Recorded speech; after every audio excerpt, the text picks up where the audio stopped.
मेरे एक सवाल का जवाब दीजिए। एक सैनिक जो अपनी 30 से 40 साल की जिंदगी बॉर्डर पे गुजारता है, जिसको महीना का 30,000 रुपए की पगार मिलती है, आप उसके समय पूरे 40 साल की नौकरी की तनख्वाह जोड़ लीजिए तो भी 2 करोड़ 5 करोड़ रुपए नहीं होती है। बड़े बड़े एक्टर एक एक फिल्मों में काम करने के 10-10 करोड़ 12-12 15-15 करोड़ रुपए लेते हैं और फिर वो कहते हैं ऐसे वक्त में जब मरो और मरो मारो की स्थिति है, पाकिस्तान के साथ बातचीत होनी चाहिए, वो एक्टर टेररिस्ट नहीं होता, कलाकार सबसे अलग होते हैं। अरे पहले हम हिंदुस्तानी हैं कि पहले हम कुछ और हैं? बना लो, अरे बना लो पैलेस्टाइन और इजराइल पड़ोसी हो। बना तो हुआ है, 70 सालों से क्या हो रहा है? 70 सालों से क्या हो रहा है? 22 करोड़ मुसलमान भाई हैं यहाँ, भड़काओ मत उनको। कोई नहीं भड़का रहा है किसी को, आप भड़का रहे हैं, आप जैसे लोग भड़का रहे हैं। पुरी साहब, आई एम सॉरी टू से दिस, इस देश में तमाम मुसलमान भाई देश के साथ खड़े हैं, देश के फौजियों के साथ खड़े हैं, पर बॉलीवुड लोग जो जिसको ये लोग इमिटेट करते हैं, जिनको हीरो मानते हैं, वो लोग जब इस तरह की बातें करते हैं तब जनता में भड़काव आता है। सॉरी टू से पुरी साहब। और आप लोग कैसी कैसी घटिया फिल्में बना के पाकिस्तानियों पे थूकते रहे हो, बेशर्माओ। आप क्या कर रहे हैं? बॉलीवुड में क्या हो रहा है?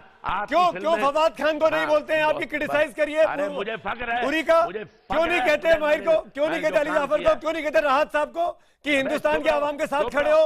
उरी को क्रिटिसाइज करो, बारामूला को क्रिटिसाइज करो। कल एक जवान मारा गया, 24 साल का लड़का, इटावा का लड़का, 24 साल का मार दिया गया गोली से। कौन जिम्मेदार है इसके लिए?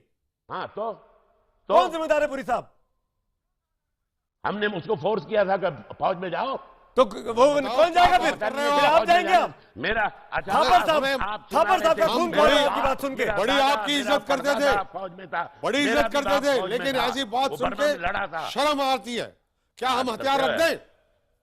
आपके कहने पे आ गया हथियार सब रख दें क्या? कहां? किसने बोला हथियार रख दें? क्या बोल रहे हैं? कर्नल थापर बात कर रहे हैं आपसे पुरी साहब। कर्नल थापर जिन्होंने अपना बेटा करगिल में खोया, हम सबके लिए शहीद हो गए विजय साहब। मुद्दा ही नहीं है जिस पे आप बहस कर रहे हैं पंडित जी।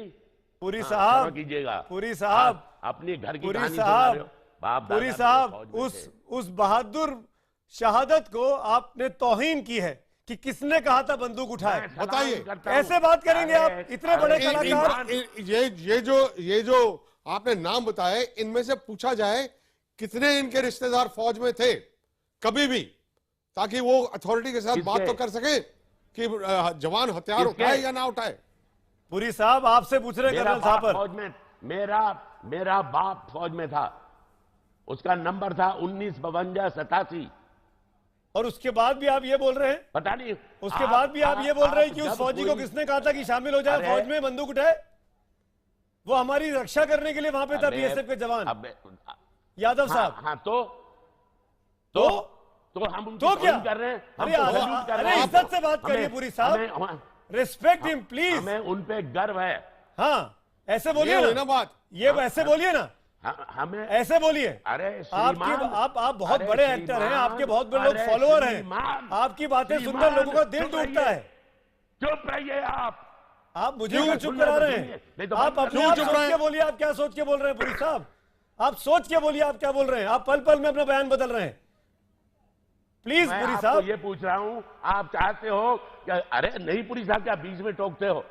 मैं आपसे पूछ रहा हूं, आप चाहते हो कि हिंदुस्तान और पाकिस्तान, इजराइल और पैलेस्टाइन बने?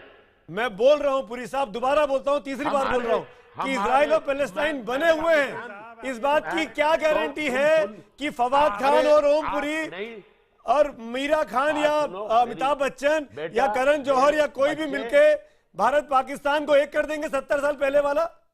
इन 70 सालों में क्या किया है? हम आपका 70 सालों में क्या किया है? हम आपको एक अच्छा कलाकार समझते थे, आपने तो पूरे देश की नाक बिल्कुल, हम बहुत इज्जत करते थे। इस तरह की भाषा ऐसी बात कर रहे हैं, हम लोग बहुत देर से सुन रहे हैं। आपको इस मैं तरह की बताता हूं, भाषा का मैं परिचय इस्तेमाल नहीं कराता करना हूं। चाहिए। आप हमारे सैनिकों का अपमान कर रहे हैं। एक पाकिस्तानी कलाकार के लिए, आप एक सलमान खान के लिए जो पाकिस्तानी कलाकारों का समर्थन करता है, आप उसके साथ काम करना चाहते हैं, आप उसके साथ पैसा कमाना चाहते हैं, इसलिए पूरी फौज को, पूरी सेना को यार, आप अरे, आप साबित क्या करना चाहते हैं? आप हैं क्या? आप अच्छे कलाकार थे, लेकिन आप एक गंदे इंसान हैं। आप जैसा घटिया इंसान हम लोगों की गर्दन को झुकाता है, हमारे सर को झुकाता है, और आप जैसे लोगों का बहिष्कार करना चाहिए। आपको अपने दिमाग का इलाज कराने की जरूरत है। आप मुसलमानों की बात करते हैं, आप फिलिस्तीन की बात करते हैं, आप इजराइल की बात करते हैं, आप समझते क्या है? अरे हिंदू और मुसलमान को झगड़ा लगाने का काम आप जैसे लोग करते हैं। आपको ये याद दिलाने की जरूरत क्यों पड़ी कि यहाँ पे 22 करोड़ मुसलमान हैं? क्या हम जानते नहीं है कि इस देश में 22 करोड़ मुसलमान हैं? और क्या हम जानते नहीं है कि इस देश के उस देश के साथ संबंध है? लेकिन उस देश के लोग आतंकवादी बन के हमारी सेना को मार रहे हैं, हमारे लोगों को मार रहे हैं, मुंबई में हमला करते हैं। आप मुंबई में रहते हैं, सारस्वत बोल रहे हैं, मैं एक घर मिनट पे कोई बम फेंकेगा तब आपको चलेगा क्या? या तभी आपको समझ में आएगा? एक शहीद की शहादत को ओमपुरी जैसा व्यक्ति नहीं समझ सकता है तो कौन समझेगा? अरे ओमपुरी साहब, हम तो आपको संजीदा समझते थे, आपने मेरे देश की गर्दन झुका दी है। शर्म आनी चाहिए, और मुझे आगे से शर्म महसूस होगी कि ओमपुरी जैसा कलाकार मेरे शहर मुंबई में रहता है। अरे सेना को समझो, आपके तो पिता श्री सेना में थे, फिर भी आप सेना को नहीं समझ रहे हो। आप इस देश को समझना नहीं चाहते। आपने पता नहीं फिलिस्तीन और इजराइल कहां से समझ लिया है। आपको गृह युद्ध दिखाई दे रहा है, यहां देश पे हमला हो रहा है, यहां सेना पे हमला हो रहा है। आप किस तरह की बात करते हैं मिस्टर ओमपुरी साहब? आपको देश को समझने की जरूरत है, और इस तरह की नालायक सोच की मेरे देश को जरूरत नहीं है मिस्टर ओमपुरी साहब। वागीश सारस्वत एमएनएस के नेता, एक मिनट, मेरे पास और गेस्ट भी है, उनके बात करता हूं। पुरी साहब, अगर आप बोलना चाहते हैं, जवाब देना चाहते हैं वागीश सारस्वत का, तो 30 सेकंड है आपके पास। मेरे पास और पैनलिस्ट भी हैं, आप जवाब देना चाहें तो आप दे दीजिए। मैं 20 सेकंड में जवाब दूंगा आपको। आप यहां 10, 15, 20, 25 जितने भी हिंदुस्तानी तैयार कर सकते हैं जो अपने शरीर पे बम बांध के पाकिस्तान में जाके कुछ उड़ा फुड़ा के आए, तो उन्हें तैयार कर लीजिए। धन्यवाद, बहुत बहुत। क्या जवाब दिया पुरी साहब? क्या जवाब दिया है आपने? उनको अप्रिशिएट कर रहे हैं। क्या ओमपुरी साहब आप उठ के जा रहे हैं डिबेट से?